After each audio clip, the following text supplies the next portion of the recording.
রাধারানী বৃন্দাবনে যেমন কৃষ্ণের জন্য ব্যাকুল ছিল, আজ গৌর হরি হা কৃষ্ণ বলে নদিয়ার মাঝে গড়াগড়ি খায়। গৌর হরি ভাব আজকে অন্তরে কৃষ্ণ মূর্তি, বাহিরে রাধা ভাব কান্তি। আর রাধা কৃষ্ণ এক আত্মা, তুই দেহ ধরি অনন্য বিলাস রস আস্বাদন করি। এবে সেই দেখো মোর চৈতন্য গোসাই, চৈতন্য গোসাই রস আস্বাদিতে দোহে হইলা এ কোঠায়। গৌর হরির ভাব আজকে অন্তরে কৃষ্ণ, অন্তরে কৃষ্ণ, কিন্তু বাহিরের ভাব তার রাধা ভাব। একটু বাইরে বাহিরের ভাব তার রাধা ভাব। আজকে সারা নিশি যাপন করে বৃন্দাবনে রাধা কৃষ্ণ আমার শয়নে আছে। কি হবে গো, আজকে গোবিন্দ বসে আছে, রাধা রানী আমার গোবিন্দের কোলে মাথা দিয়ে শয়ন করেছে। রাধা রানী গোবিন্দের কোলে মাথা দিয়ে শয়ন করে আছে। শয়ন থাকতে থাকতে রাধারানী নিদ্রায় মগ্ন হলেন। যেই না রাধারানী নিদ্রায় মগ্ন হয়েছে, গোবিন্দ মনে মনে চিন্তা করলেন, আগত কলিযুগে আমি তো যাব গৌরাঙ্গ মহাপ্রভু হয়ে নদিয়ার মাঝে। সেই গৌরাঙ্গ মহাপ্রভুর, শ্রী চৈতন্য মহাপ্রভুর রূপখানা আমি আমার রাধারানীকে দর্শন করাবো। রাধারানী আমার গোবিন্দের কোলে মাথা দিয়ে শয়নে ছিলেন। সেই শয়নের ঘুমের মধ্যে যখন রাধারানী সেই চৈতন্য মহাপ্রভুর রূপখানা দর্শন করেছে, যেই না দর্শন করেছে, রাধারানী চিৎকার করে বলে উঠলেন, না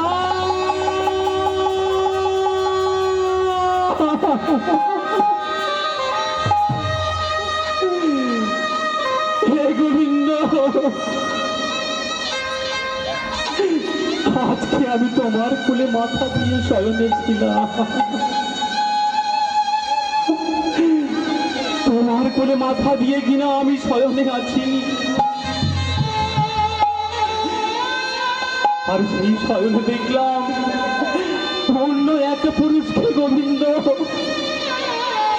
বলো গোবিন্দ, শিশুকাল থেকে আমি তো তুমি ছাড়া আর কিছু বুঝি না গোবিন্দ, তুমি ছাড়া আমি আর কিছু জানি না। বধূ, তবে কেন তোমার কোলে শয়নের থেকে তোমার কোলে মাথা রেখে আমি কিনা দেখলাম অন্য একটা পুরুষকে। এই জগতে যদি একটা নারীর দুই পতির প্রতি যদি মতি থাকে,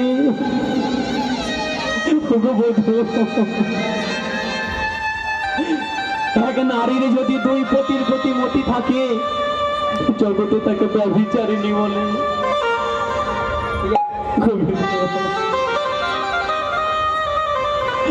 যে কিনা কৃষ্ণ ভজনা করে, কৃষ্ণ জপনা করে, তাকে কিনা এইভাবে জগতে সবাই ব্যভিচারিণী বলবে, দ্বিচারিণী বলবে। বলো বধূ, বলো,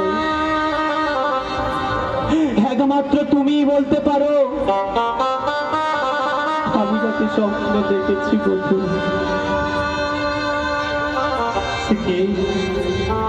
গোবিন্দ বলছি, তুমি যাকে স্বপ্নে দেখেছো বলো না সে কেমন দেখতে।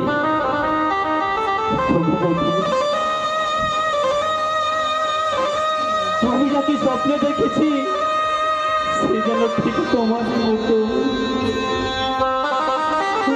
ঠিকই যেন তোমারই মতন দেখতে। তবে তোমার সঙ্গে তার পার্থক্যটা কি জানো বধূ? তোমার মাথায় চাচর চিকন কেশ, তার মস্তক মুন্ডন, তোমার পরনে রাজবেশ, তার পরনে ছিন্ন মলিন বস্ত্র, তোমার হাতে মোহন মুরলী, তার হাতে দণ্ড কবুল। আর তাকে যখন দেখেছি, তাকে দেখার পরে আমার বলতে এক নারীর নারীত্ব বলতে যা কিছু ছিল সবই যেন আমি তার চরণে সঁপে দিয়েছি গোবিন্দ। গোবিন্দ বলো বধূ,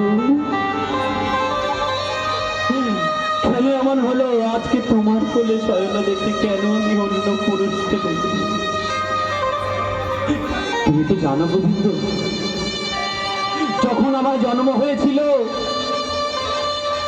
তখন আমার এই দুই চোখ অন্ধ ছিল। আমার এই দুই চোখ অন্ধ ছিল। আমার মা কীর্তিদা কেঁদে কেঁদে সবাইকে বলেছিল আমার তো কোনো সন্তান নেই। যদিও ভগবান আমায় একটি ঘন্টা সন্তান দিল, তবে কেন তাকে অন্ধ করে দিল? কেন তাকে অন্ধ করে দিয়েছে? এই কথা শুনে জননী যশোদা এই কথা শুনতে পেয়ে যখন তোমাকে নিয়ে আমাকে দেখতে এসেছিল, তখন মাকে রেখে তুমি আমার কাছে এসেছিলে সুতিকা গৃহে। তুমি আমার গাত্র স্পর্শ করেছিলে। যখন থেকে তুমি আমার গাত্র স্পর্শ করেছো, তোমার স্পর্শে আমি বুঝতে পেরেছি বন্ধু, সে আমার প্রাণনাদ প্রাণবল্ল সে এসে গেছে। সেদিন থেকে আমি চোখ মেলে তোমাকেই দেখলাম গোবিন্দ। সেদিন থেকে আমি তোমাকেই দেখেছি, তুমি ছাড়া আমি আর কিছু জানি না, আর কিছু বুঝি না। তবে কেন কেন এমন হলো গোবিন্দ, তুমি বলতে পারো? গোবিন্দ বলছে, রাধে, তুমি যাকে দেখেছো সে আর কেউ নয়, সে হলাম আমি। আগত কলিযুগে আমি তো যাব নদিয়ার মাঝে, শ্রী চৈতন্য মহাপ্রভু রূপে যাব নদিয়ার মাঝে।